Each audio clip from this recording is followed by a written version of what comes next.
Shalom, parolier, parolière, que la grâce et la faveur du Seigneur soient sur toi. Je suis heureux de me tenir encore une fois en ces lieux afin de te parler de la part du Seigneur.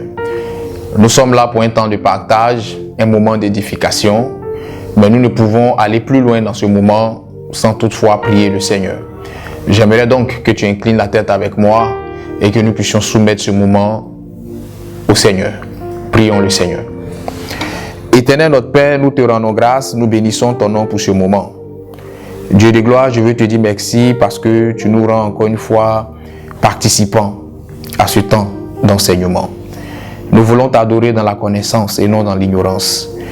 Et je te dis merci parce que tu fais de moi le canal, le vecteur, le dispensateur privilégié de ce moment. Mais tu fais aussi de celui-là même et de celle-là même qui m'écoute le récepteur, Seigneur des armées, privilégié de cette connaissance. Je prie, mon Dieu, mon Père, que tu étendes ta main et que tu viennes nous instruire afin que nous puissions accéder à la maturité. Béni sois-tu parce que tu le fais. Prends contrôle de toutes choses et que la gloire te soit rendue. Nous le croyons, nous le confessons et nous l'acceptons au nom de Jésus-Christ.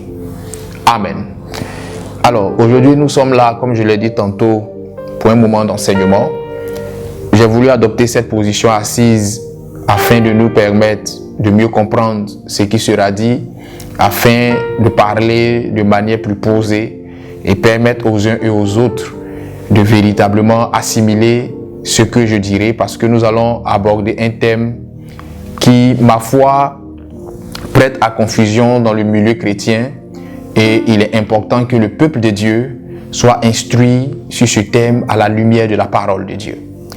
Aujourd'hui, nous parlerons de Pâques et l'intitulé de notre enseignement sera la Pâques et Pâques. Pourquoi ce thème? Parce que dans l'entendement de beaucoup, nous nous apprêtons à célébrer la Pâques. J'entends certains chrétiens me dire, dans ces jours, nous célébrerons la Pâques dans peu de temps.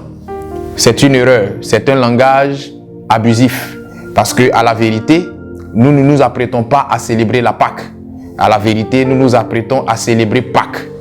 Mais cet enseignement vient pour éclairer ta lanterne, pour que tu comprennes qu'est-ce que c'est que la Pâques et qu'est-ce que c'est que Pâques, afin de pouvoir marcher dans la connaissance et adorer ton Dieu dans une connaissance parfaite. Alors, le passage que nous allons utiliser sera Exode le chapitre 12, versets 1 à 14.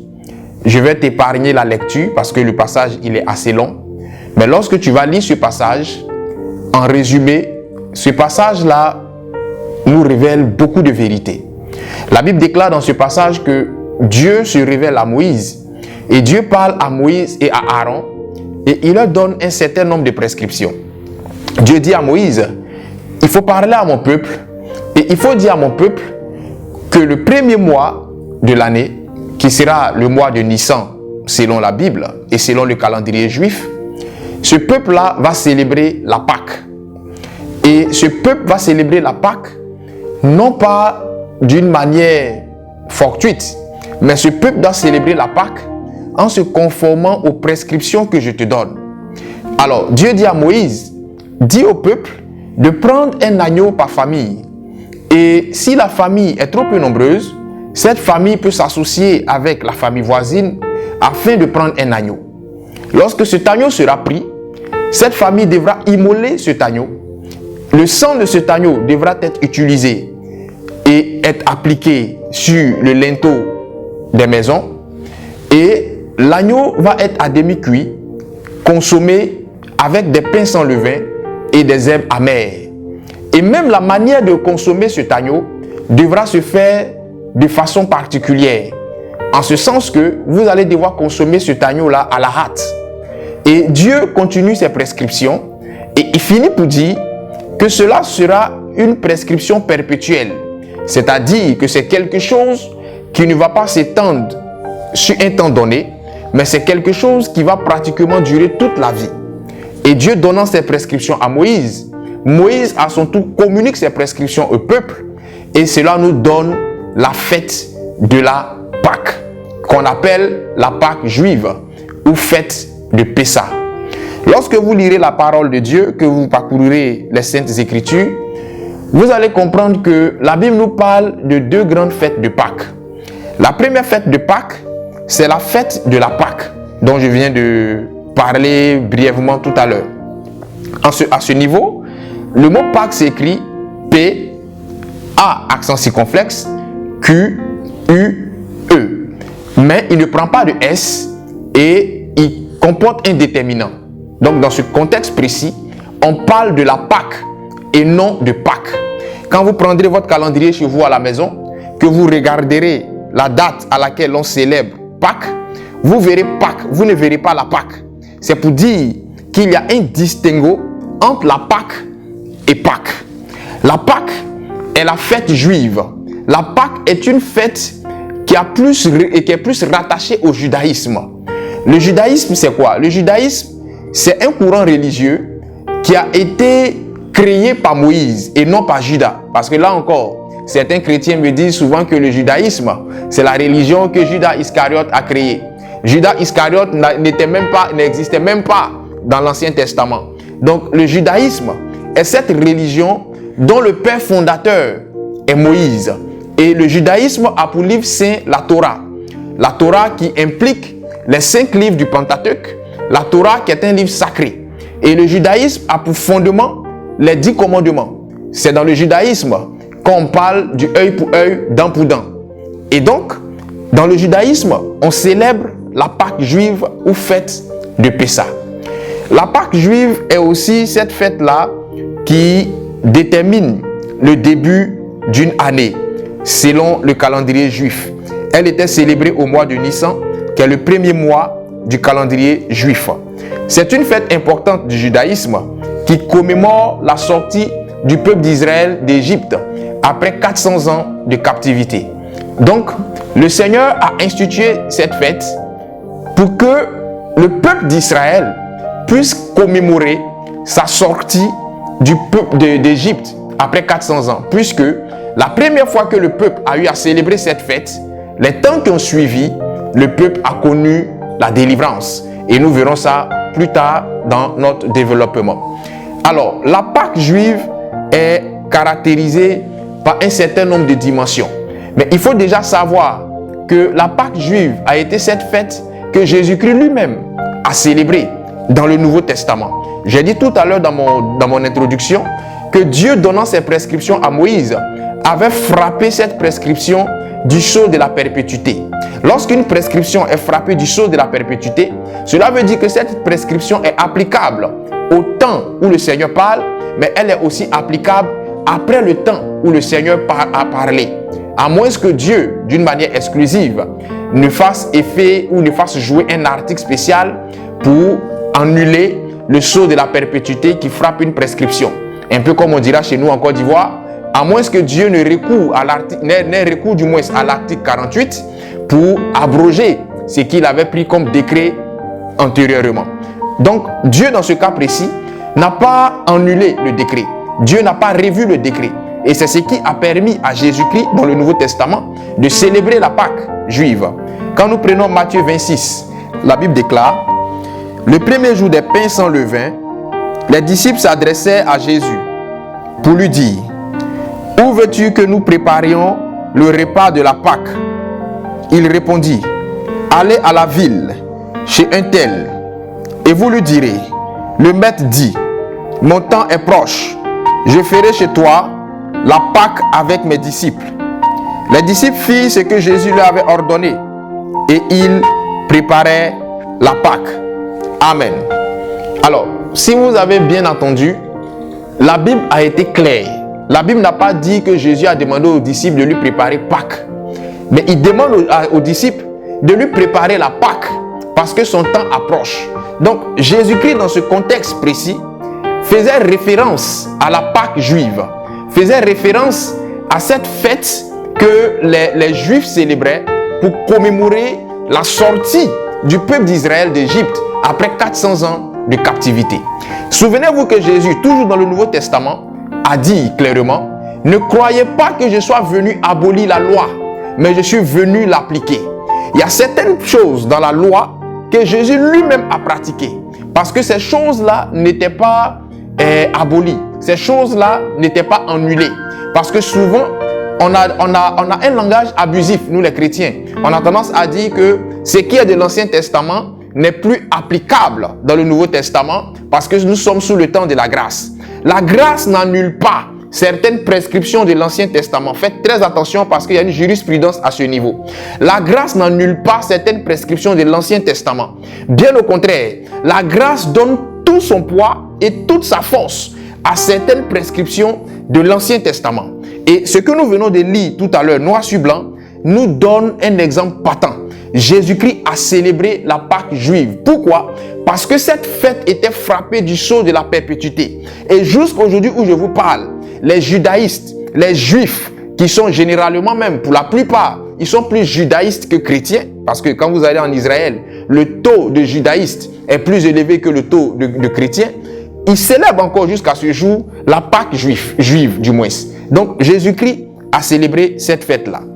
Alors, quand nous poursuivons, nous comprenons que la Pâque juive du moins est caractérisée par 4 dimensions majeures. La première dimension de la Pâque juive, c'est la dimension sacrificielle. Selon Exode 12, versets 3 à 11, dans cette première dimension, le sacrifice animal est prescrit. Dieu dit à Moïse, tu diras au peuple de prendre un agneau et de sacrifier cet agneau à ma gloire. Le plus important, ce n'est pas le sacrifice animal en lui-même, mais le plus important, c'est au nom de qui l'animal est sacrifié. Si nous prenons un animal et que nous le sacrifions à la gloire du diable, à partir de ce moment, ce sacrifice-là devient un sacrifice satanique. Et Dieu n'est pas là-dedans. Dieu n'approuve pas cela. Mais si nous prenons un animal selon la prescription de la Bible et que nous sacrifions cet animal à la gloire de Dieu, là alors, l'Éternel approuve ce sacrifice, l'Éternel est dans ce sacrifice. C'est alors qu'on parle de l'agneau pascal. Gloire à Dieu. Ça, c'est la première dimension de la Pâque juive. La deuxième dimension de la Pâque juive, c'est la dimension protectrice. Selon Exode 12, versets 12 à 13. Je vais lire ça parce que c'est un passage assez court. Donc, je vais le lire pour que vous puissiez comprendre cette deuxième dimension. Exode 12, 12 à 13. La Bible déclare, « Cette nuit-là, je passerai dans le pays d'Égypte et je frapperai tous les premiers-nés du pays d'Égypte, depuis les hommes jusqu'aux animaux, et j'exercerai le jugement contre tous les dieux de l'Égypte. Je suis l'Éternel. Le sang vous servira de signe sur les maisons où vous serez. Je verrai le sang et je passerai par-dessus vous, et il n'y aura point de plaie qui vous détruise quand je frapperai le pays d'Égypte. » Amen. Donc, dans sa deuxième dimension, qui est la dimension protectrice, la Pâque juive accorde la protection au peuple de Dieu, au peuple d'Israël. Lorsque le peuple s'est soumis aux prescriptions que Moïse lui avait données par le biais de l'Éternel, le peuple a utilisé le sang de l'agneau qui a été immolé et le peuple a appliqué le sang sur le linteau des portes. Cet agneau était la préfiguration de Jésus-Christ, l'agneau de Dieu, qui allait venir mourir à la croix pour nous. Et ce sang était la préfiguration du sang de Christ qui a coulé à la croix pour nous. C'est en cela que la Bible appelle l'Ancien Testament l'ombre des choses à venir. Il y a certaines choses que l'Ancien Testament développe de manière codée qui sont clairement identifiées dans le Nouveau Testament. Donc le sang de cet animal a servi de protection au peuple d'Israël. Cela veut dire que si quelqu'un dans le peuple ne s'était pas soumis à la prescription de Moïse et n'avait pas appliqué le sang de l'agneau sur le linteau de ses portes, l'ange de la mort venant, ne voyant pas le sang, était capable de frapper un membre du peuple d'Israël de mort parce qu'il ne s'était pas soumis à la prescription. Dans la deuxième dimension de la Pâque, il faut être capable de se soumettre à ce que Dieu nous demande de faire.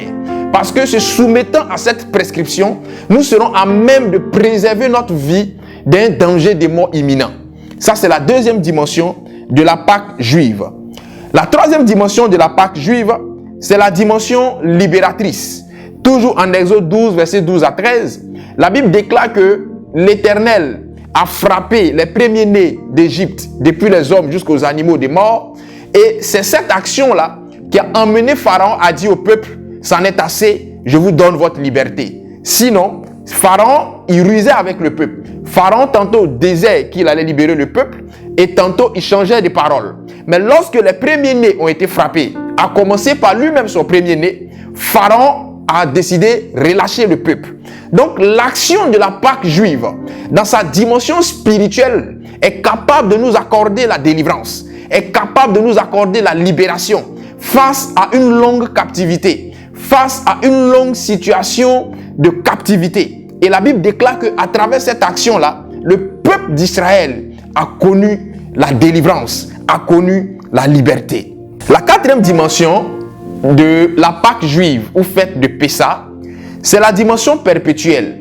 Selon Exode 12, verset 14, que je vais encore lire avec plaisir, la Bible déclare, Exode 12, verset 14, « Vous conserverez le souvenir de ce jour et vous le célébrerez par une fête en l'honneur de l'Éternel.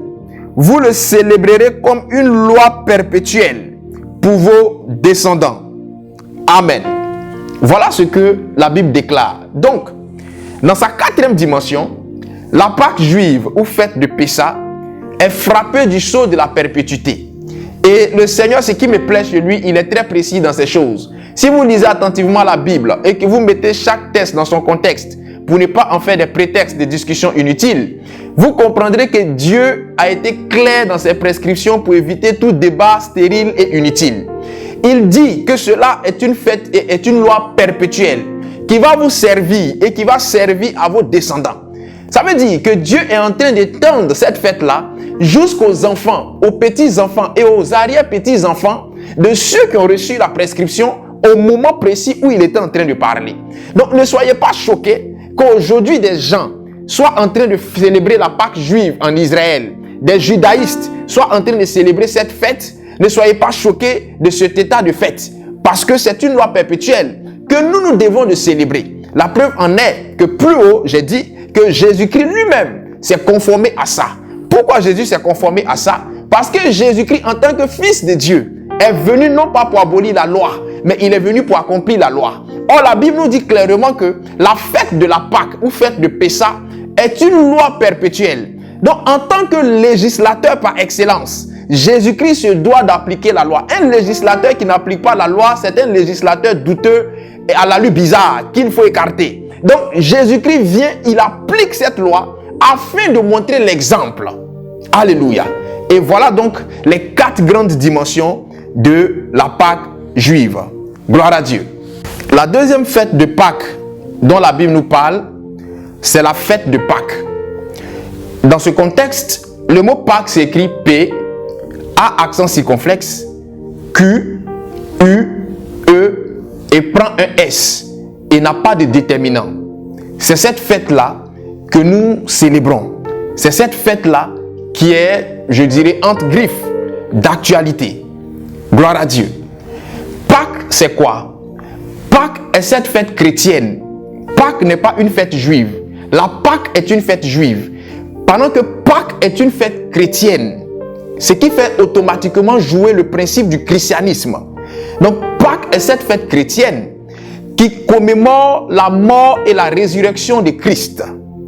Souvenez-vous que j'ai dit que le judaïsme est cette religion qui a été créée ou fondée par Moïse, dont le livre saint est la Torah. Et le principe est axé sur les 10 commandements. Pendant que le christianisme est ce courant religieux qui a été fondé par Jésus-Christ, dont le livre saint est la Bible et le principe sacré est la grâce, axé sur la Trinité, Dieu le Père, Dieu le Fils, Dieu le Saint-Esprit. Gloire à Dieu. Donc, nous célébrons Pâques. Mais ce qu'il faut comprendre, et permettez-moi ou pardonnez-moi de choquer votre sensibilité, c'est que Pâques comporte la Pâque. Mais la Pâque ne comporte pas Pâques. Il y a une nuance. La Pâque était l'ombre des choses à venir. La Pâque annonçait la mort de Jésus-Christ à la croix. pour nous, le sacrifice de Christ à la croix pour nous, était matérialisé dans la Pâque par l'agneau qui était sacrifié en termes de bête. Mais dans Pâques, cet agneau-là s'est fait chair en la personne de Jésus-Christ. Et il est venu mourir à la croix pour nous, afin que nous ayons le salut, afin que nous soyons délivrés. Gloire à Dieu. Donc, Pâques vient fermer la porte au sacrifice humain dans la vie d'un enfant de Dieu. Un enfant de Dieu à qui l'on prescrit un sacrifice humain, c'est une action satanique, voilée, dans laquelle on est en train de t'introduire. Il ne faut pas y aller, parce que Christ a fait pour nous le sacrifice suprême à la croix. Mais quand je dis que Pâques a en son sein la Pâque, ça veut dire que Pâques ne nous prive pas du sacrifice animal. La preuve en est que Jésus-Christ lui-même, avant d'aller à la croix, dans le passage qu'on a lu dans Matthieu, avant d'aller à la croix, il a dit mon heure approche. Quand il parlait de mon heure approche, il parlait de sa mort à la croix. Alléluia. Mais avant d'aller à la croix, Jésus lui-même a honoré le principe de la Pâque. Quand Jésus dit aux disciples, allez-y me préparer la Pâque, Jésus est en train de dire aux disciples, allez-y prendre les dispositions qu'il faut pour que je fasse le sacrifice animal que le Seigneur nous a recommandé dans Exode 12 avant d'aller à la croix. À la vérité, un enfant de Dieu, que tu sois sous le temps de la grâce ou sous le temps de la loi, le seul fait que cette loi-là soit frappée du sceau de la perpétuité, ce simple fait-là exige de toi que dans cette période de Pâques, dans cette période pascale, tu puisses immoler un agneau ou un bélier à la gloire de Dieu. Lorsque nous étudions la spiritualité et la religion, nous comprendrons que Pâques est l'équivalence de Tabaski chez les musulmans. Tabaski annonce le début d'une année selon le calendrier islamique. Pâques annonce le début d'une année selon le calendrier chrétien et selon le calendrier juif. Parce qu'il y a plusieurs types de calendriers. Il y a le calendrier du travail, il y a le calendrier personnel qui prend effet à partir de ta date d'anniversaire. Il y a le calendrier lunaire, il y a le calendrier solaire. Il y a plusieurs types de calendriers qu'il faut respecter. Donc, dans ce contexte précis, il est important pour un enfant de Dieu de pratiquer cette action sacrificielle. Ça n'a rien de satanique, ça n'a rien de démoniaque. C'est au contraire l'obéissance à la parole de Dieu à laquelle tu es en train de te soumettre. Malheureusement, chez nous les chrétiens, lorsqu'on va parler de Pâques et que tu vas arriver chez l'enfant de Dieu, tu vas constater chez lui à la maison un balai d'animal tout rouge, les poulets rouges qui sont en train de se promener, parce que c'est cet animal-là que le chrétien a connaissance qu'il faut sacrifier. Alors, je ne sais pas qui a prescrit aux chrétiens que le sacrifice animal auquel Dieu prend plaisir, c'est le sacrifice du poulet. Je ne sais pas. Aucun texte biblique ne vous dira que Dieu s'est révélé à un de ses serviteurs et il a demandé à ce serviteur de parler à son peuple et de dire à son peuple qu'il doit lui sacrifier un coq ou une poule. Je vais même plus loin pour vous dire que la seule fois que la Bible a eu à faire mention du poulet, c'est après le reniement de Pierre. La Bible déclare que lorsque Pierre a renié le Seigneur, le coq s'est mis à chanter. Alléluia. Un animal qui est intervenu après une action de reniement. C'est cet animal-là que vous aimez sacrifier. Mais ne soyez pas étonnés qu'en tant que chrétien, quand ça devient difficile, vous soyez ceux-là même qui abandonnent la foi ou qui abandonnent le Seigneur. Parce que c'est quand ça commençait à être difficile que Pierre a régné Jésus-Christ. Il n'y a pas quelqu'un qui était plus zélé que Pierre. Au point qu'en Matthieu le chapitre 16, Pierre a dit à Jésus, à Dieu ne plaise, cela ne t'arrivera pas. Pierre était prêt pour le Seigneur jusqu'à l'ascaras, comme on pourra le dire. Mais lorsque la tentation, la persécution s'est levée, lorsqu'on lui a demandé, est-ce que toi tu connais cet homme-là? Pierre, voyant sa vie mise en danger, Pierre a régné le Seigneur ouvertement. Et après avoir régné le Seigneur, le coq a chanté. Et Jésus lui avait prédit ça. Jésus lui a dit, avant que le coq ne chante, tu me réuniras. Mais un animal qui a été cité, qui est mêlé à une situation de reniement, c'est lui que vous sacrifiez. Jésus n'a jamais dit avant que le mouton ne bêle, Jésus dit avant que le coq ne chante. Jésus n'a pas dit à Moïse, le jour de la Pâque, sacrifiez-moi un coq ou une poule. Il dit le jour de la Pâque, sacrifiez-moi un agneau. Et il n'a pas aussi dit une brebis. Donc, dans cette dimension sacrificielle, si vous voulez honorer le principe biblique, le principe spirituel, mettez de côté la brebis, mettez de côté le coq et sa poule, laissez-les faire leur poussin. Prenez l'agneau ou le bélier et offrez-le en sacrifice. C'est en cela que je dis que les musulmans, d'une manière inconsciente, appliquent la Bible mieux que les chrétiens.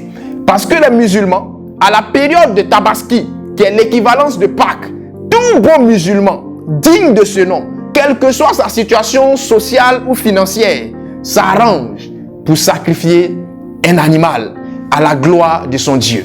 Je l'ai dit tout à l'heure, le plus important, ce n'est pas le sacrifice. Le plus important, c'est à la gloire de quelle divinité ce sacrifice est fait.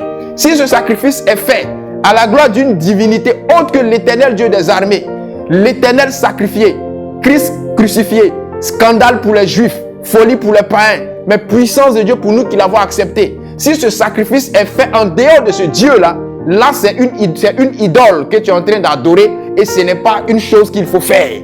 Mais si ce sacrifice est fait à la gloire de Dieu, là alors, l'Éternel prend plaisir à cela. On ne fait pas le sacrifice animal le jour de Pâques en substitution ou en remplacement au sacrifice de Jésus-Christ à la croix. Aucun sacrifice ne peut remplacer le sacrifice de Christ à la croix. Le sacrifice animal est fait dans une optique première de reconnaissance à l'Éternel, d'action de grâce à l'Éternel. Ça, c'est la première chose. Deuxièmement, ce sacrifice est fait dans une optique de nous attirer la faveur et la bénédiction de Dieu.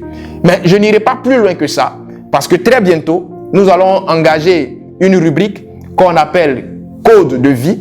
Et dans Code de vie que nous allons développer sur Zoom, nous allons avoir à partager pas mal de secrets spirituels pour que l'enfant de Dieu que tu es, le serviteur de Dieu que tu es, puisse avoir les éléments nécessaires pour progresser dans sa marche avec le Seigneur, pour progresser dans son ministère.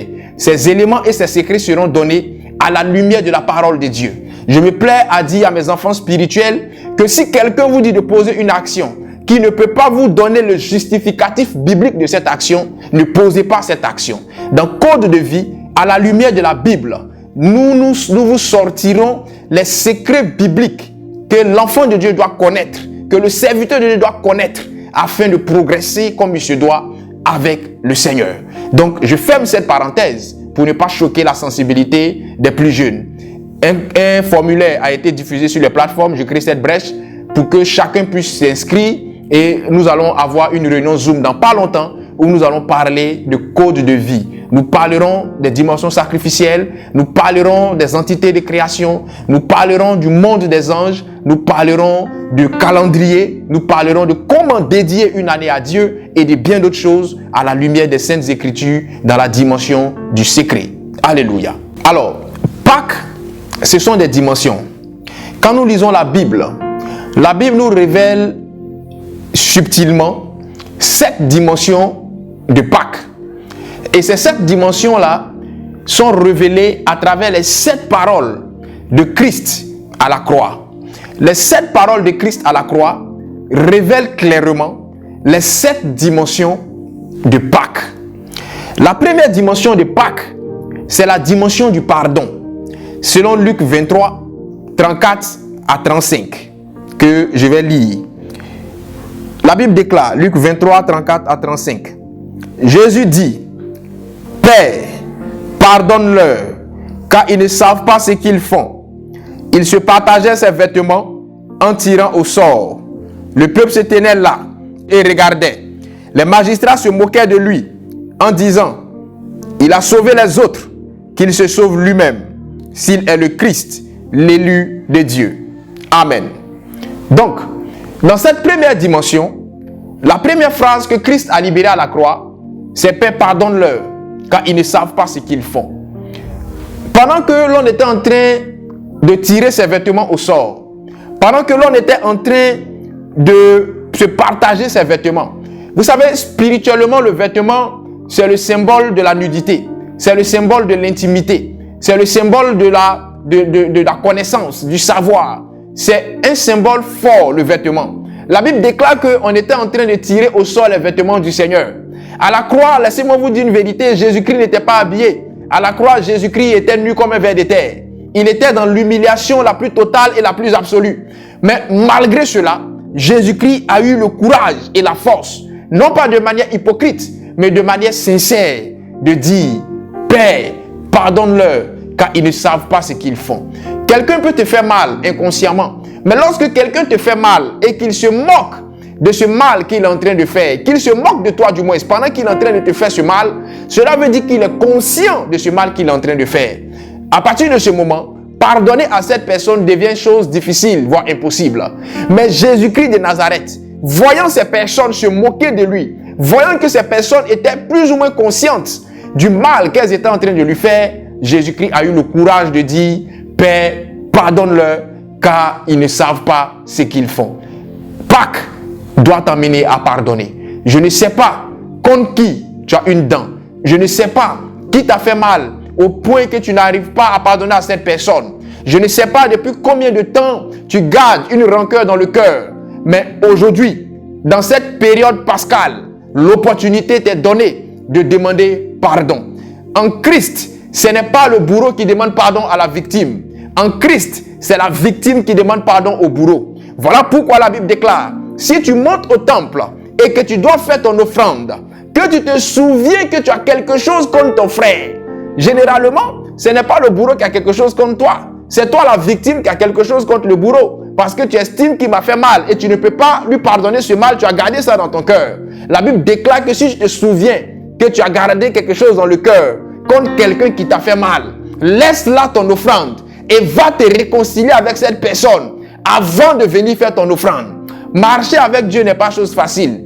Il y a des versets bibliques que nous lisons comme ça, noir sur blanc, sur lesquels nous passons aisément. Nous croyons que ce sont des versets faciles à appliquer. Lire un verset est une chose facile, mais appliquer un verset est une chose difficile. Quand tu te souviens que cette personne t'a fait mal, quand tu te souviens que cette personne t'a trahi au moment où tu avais le plus besoin d'elle, et tu te rends compte qu'elle a tort sur toute la ligne, et Dieu te dit par sa parole, malgré que tu aies raison, va lui demander pardon. Jésus-Christ avait raison sur toute la ligne, mais c'est lui qui a demandé pardon, qui a dit à son Père, pardonne-leur, car ils ne savent pas ce qu'ils font.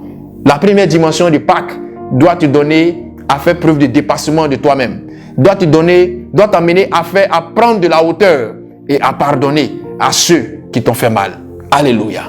La deuxième dimension de Pâques, c'est la dimension de la grâce.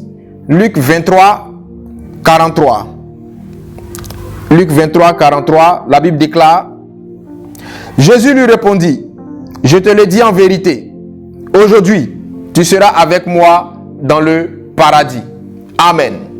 Alors, dans cette deuxième dimension de Pâques, Jésus-Christ fait grâce aux prisonniers à sa droite. Parce que pendant que tout le monde se moquait de lui, pendant que même son collaborateur se moquait de Jésus-Christ, le prisonnier à la droite a été le seul qui a reconnu la Seigneurie de Christ et qui a dit, souviens-toi de moi quand tu seras dans la gloire de ton Père. Et Jésus lui a dit, à l'instant même, tu seras avec moi. Gloire à Dieu.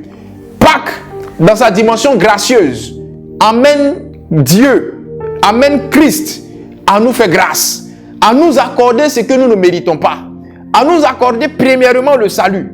Nous ne sommes pas sauvés parce que nous le méritons. Tu n'es pas sauvé parce que tu es le plus saint. Tu n'es pas sauvé parce que tu es le plus juste. Tu n'es pas sauvé parce que tu es le plus beau. Tu es sauvé par pure grâce du Seigneur. Parce que le salut est la résultante d'une grâce manifestée et avérée de Dieu. À partir de ce moment, il faut être capable de bénir le Seigneur le jour de Pâques parce que tu as eu la grâce d'être sauvé, ce qui n'est pas le cas pour d'autres. Alléluia. La troisième dimension de Pâques, c'est l'amour. Jean 19, 26 à 27. Jésus, voyant sa mère et auprès d'elle le disciple qu'il aimait, dit à sa mère, « Femme, voilà ton fils. » Puis il dit au disciple, « Voilà ta mère. » Et dès ce moment, le disciple l'a pris chez lui. Amen. La troisième dimension de Pâques, c'est la dimension de l'amour. Cette dimension te permet de prendre soin de ton semblable. Cette dimension nous permet de prendre soin les uns des autres. Parce que l'amour véritable, il est d'abord cet amour qui est capable de prendre soin de l'autre. Il est d'abord cet amour protecteur. Il est aussi cet amour qui nous amène à partager. Dans cette dimension de Pâques, soyons dans le partage. Prenons soin les uns des autres. Lorsque nous constatons, lorsque nous regardons les chrétiens, du moins, ces chrétiens-là souvent ont du mal à s'inscrire dans cette dimension de Pâques. Lorsque nous arrivons même à faire la cuisine, le jour de Pâques, à peine nous partageons le repas avec nos voisins les plus proches. À peine nous invitons nos frères en Christ. À peine nous apportons à manger à notre pasteur. À peine nous prenons la peine sur nous de partager avec les autres. Quand nous parlons d'amour, nous parlons de partage. Quand nous parlons d'amour, nous parlons de prise de soins mutuels. Il est important dans Pâques de partager l'amour, de donner de l'amour. Et même au-delà de Pâques, en tant qu'enfant de Dieu, il faut être un distributeur conscient d'amour. C'est très important. La quatrième dimension de Pâques, c'est la dimension de la solitude. Selon Matthieu 27, en son verset 46, la Bible déclare ce qui suit. Et vers la 9e heure, Jésus s'écria d'une voix forte, Élie, Élie, lama sabachthani, c'est-à-dire, mon Dieu, pourquoi m'as-tu abandonné? Amen. Dans cette quatrième dimension de Pâques, la solitude peut se manifester. Il arrive des moments où tu as l'impression que Dieu ne t'entend plus. Tu as l'impression que Dieu n'est plus à tes côtés. Tu as l'impression que Dieu t'a abandonné. Mais le silence de Dieu, le semblant d'absence de Dieu, n'est pas en vérité son absence. Le fait que Dieu ne te réponde pas ne veut pas dire que Dieu n'est pas présent. Il arrive des moments de ta vie où Dieu garde le silence afin de te laisser faire ta propre expérience de la vie et de te donner les enseignements qu'il faut au terme de cette expérience-là. Quelle que soit la situation de solitude dans laquelle tu te trouves, que les hommes t'aient abandonné, que tes proches t'aient tourné le dos, il ne faudrait surtout pas tomber dans la dépression. Car même quand il est silencieux, ton Dieu est avec toi. Il ne t'a jamais abandonné, il ne te délaissera point. Prends courage et avance avec ton Dieu. La cinquième dimension de Pâques, c'est la dimension où l'on est capable de boire la coupe de la souffrance. Jean 19, 28 à 29. La Bible déclare, après cela, Jésus, qui savait que tout était déjà consommé, dit, afin que l'écriture fût accomplie, j'ai soif. Il y avait là un vase plein de vinaigre. Les soldats en remplirent une éponge et ayant fixé à une branche d'hysope, il approchait de sa bouche. Amen. Normalement, quand un homme dit qu'il a soif, la première chose qu'on est supposé lui donner, c'est de l'eau. Mais la Bible déclare que Jésus-Christ à la croix, disant qu'il a soif, la chose qu'on lui donne, c'est le vinaigre. Le vinaigre n'a pas un goût très agréable. Le vinaigre n'a pas un goût très apprécié, je dirais. Vous savez, à un moment donné de Pâques, il faut savoir boire la coupe de la souffrance. C'est en cela que je ne suis pas très d'accord avec certains prédicateurs de l'évangile qui ont tendance à dire, viens à Jésus-Christ, car en Jésus, il n'y a pas de problème. En Jésus, il n'y a pas de souffrance. Détrompez-vous. En Jésus, il y a des problèmes. En Jésus, il y a des souffrances. Mais la différence, c'est qu'en Jésus-Christ, il y a toujours une solution aux problèmes et à la souffrance. Alléluia. Jésus-Christ lui-même a dit que chacun de vous porte sa croix. Que celui qui veut me suivre porte sa croix. Donc, il y a une partie de souffrance que tu ne peux pas fuir dans ta marche avec le Seigneur. Il y a une partie d'épreuve, il y a une partie de tentation que tu ne pourras pas éviter dans ta marche avec le Seigneur. Que chacun de nous soit imprégné de cette réalité des choses, de cette vérité des choses. Ça lui évitera d'abandonner Dieu parce qu'il sera choqué de voir que la souffrance existe en Christ. Je vais te dire la vérité ce matin, mon frère. Je vais te dire la vérité ce matin, ma soeur. La souffrance existe en Christ, mais cette souffrance a toujours une solution, car il est la solution, c'est Jésus avec lequel nous marchons. Alléluia. La sixième dimension de Pâques, c'est la dimension de l'accomplissement. Jean 19, verset 30. La Bible déclare, quand Jésus eut pris le vinaigre, il dit, tout est accompli. Et baissant la tête, il rendit l'esprit. Amen. C'est lorsque tu traverses le chemin de la souffrance, lorsque tu portes ta croix, que tu es à même d'accéder à une phase d'accomplissement. L'accomplissement de toi-même, l'accomplissement de tes objectifs, l'accomplissement de ta vision. C'est dans le dictionnaire seul que certains mots arrivent avant d'autres.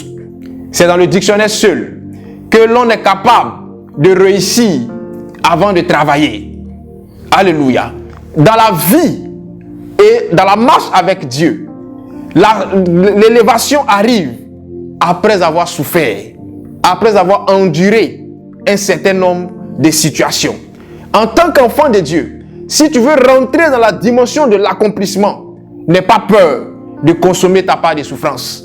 N'aie pas peur d'affronter ta part d'épreuves et de difficultés. L'accomplissement est possible, mais il n'y a pas d'accomplissement meilleur. Il n'y a pas de bonheur dans l'accomplissement sans souffrance. C'est la souffrance qui donne de la valeur à l'accomplissement et de l'éclat à l'accomplissement. Pâques, dans sa 6e dimension, nous permet d'accéder à l'accomplissement. Je prie que le miracle que tu attends de la part du Seigneur arrive à accomplissement, mais que tu acceptes aussi d'endurer ce que tu dois endurer afin d'accéder à cet accomplissement-là, car c'est ce qui donnera de l'éclat à ton témoignage. Alléluia. La 7e et dernière dimension de Pâques, c'est la remise de sa vie entre les mains de Dieu. Luc 23, 46 à 47. Jésus s'écria d'une voix forte: Père, je remets mon esprit entre tes mains. Et en disant ces paroles, il expira. Le centenier, voyant ce qui était arrivé, glorifia Dieu et dit: certainement, cet homme était juste. Amen. Dans cette dernière dimension de Pâques, tu dois être capable de te confier au Seigneur. Tu dois être capable de remettre ta vie, de mettre ta confiance, de mettre ton sort entre les mains de Dieu. C'est cette remise de ta vie, de ton sort entre les mains du Seigneur qui emmènera Dieu à te conduire à bon port et qui fera que tous ceux qui ont prédit ta chute, tous ceux qui ont contesté la grandeur de ton étoile spirituelle et de ta personne, finiront par reconnaître que tu étais assurément l'élu de Dieu, que tu étais assurément cette personne sur laquelle reposait une main gracieuse du Seigneur, que tu étais assurément cette personne que Dieu avait mise à part, que tu avais certainement raison d'emprunter ce chemin. Mais si tu ne remets pas ton sort entre les mains de Dieu et que tu comptes sur tes propres forces, que tu comptes sur le soutien d'un X ou d'un Y personnage, j'ai bien peur que tu ne finisses dans la confusion. C'est en cela que la Bible déclare: malheur ou maudit soit celui qui met sa confiance en l'homme. Mets d'abord ta confiance en l'Éternel. Recommande-lui ton sort et il agira en ta faveur. Voici donc ce que nous pouvons dire concernant la Pâques et Pâques. Ce sont des fêtes importantes. Ce sont des fêtes avec une forte connotation spirituelle. Nous avons aujourd'hui été instruits sur ces fêtes et nous savons maintenant, au vu de cet enseignement, faire la différence entre la Pâques et Pâques. Je prie que Dieu te bénisse et que Dieu t'aide à appliquer tout ce qui t'a été donné comme savoir aujourd'hui. Que Dieu fasse en sorte que ce jour de Pâques, tout ce qui était mort en toi, tout ce qui était enterré en toi, comme grâce ou faveur, que tout cela ressuscite. De même que Christ a été enterré et qu'il est ressuscité, que tout ce que l'ennemi avait enterré ressuscite, que tout ce que l'ennemi avait tué en toi reprenne vie et que la grâce de Dieu soit sur toi. Que le Seigneur te bénisse et qu'il bénisse ta famille. Shalom chez toi.